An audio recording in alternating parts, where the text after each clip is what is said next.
friends from the rise and fall of Sanctuary Moon is the first step in the festivities. Kulleruu, Lieutenant Clark Gregg, has just been promoted to captain, replacing Captain Hossein, John Cho, and looks great in a new uniform. Indeed, Sanctuary Moon's handsome star low by physically beheading him with a single arm swipe. In light of everything, Kulleruu doesn't appear to be all that upset by their mutual lovers' headlessness. Kulleruu is also not concerned about Nav Bot operating the ship again just a few days after killing their commanding officer, as navigator Hordööp-Sklanch, Jack McBrayer, is. According to Kulleruu, Nav Bot was successful in wiping its memory, whole team look like ducks in a shooting gallery. Murderbot watches the habitat from a distance and takes a transponder from a nearby tree limb. They had previously hidden the transponder away in case they needed to access data from the surveillance cameras in the habitat.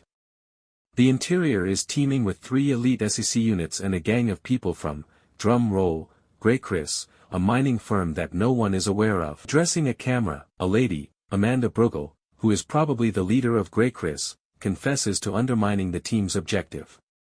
It's all a horrible misunderstanding, though. She transmits a rendezvous location and time before departing, making the most of the, if you want to leave this planet, we have to collaborate, angle. Episode 8 shows an even greater distance between Murderbot and humans. Murderbot believes Gregg has set up traps on their way. Reach is at the forefront of his thoughts. Murderbot, enmeshed in Gurathan's unfulfilled desire, is unaware that Gurathan has slipped past its defenses in return until it is too late. Gurathan 57 people from a mining expedition it was sent to guard, distraught, exposed, and in a panic, Murderbot strongly refutes the charge. These might be memories that were implanted, or someone might have used a combat override module to alter it, or, as Gurathan suggests, our favored design is simply flawed and ineffective. Murderbot smooths off its agonized expression, turns to the heart. Preservation AUX, huddled closely together, watch Murderbot go, not agreeing but voicing the expected opinions, some terrified, some hesitant, some supporting, and a vindicated Gurathan snapping, good riddance.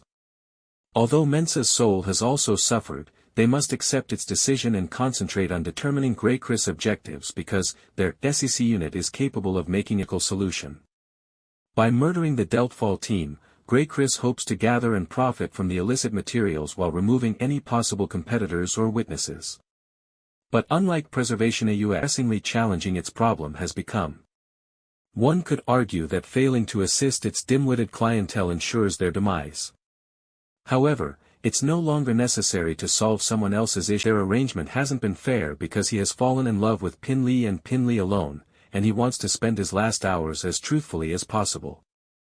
It's difficult to determine whether Spouse is more shocked by this revelation, but Pin Lee doesn't appear to be opposed to an amended contract either, if they live long enough. Like a restless channel surfer, Murderbot cycles through its favorite episodes while still walking and worrying. Perhaps for the first time, it is too engrossed in the story of Murderbot and Comfort to concentrate on any of its escapist programming. Instead, it's selfish, unappreciative, hippie clients. Now, here's an idea, rather of writing everyone else's story, what if Murderbot wrote its own, choose-your-own-adventure style? Cut to Mensa, Bharadwaj, and Gurathan launching one dreadful scheme after another. Suddenly, without any prior notice, Murderbot stomps back through the front door of the habitat and declares that it has a plan. This time, it does so with its helmet down. Gurathan can only answer that comment with a silent F***ck. Apple TV Plus debuts new Murderbot episodes every Friday.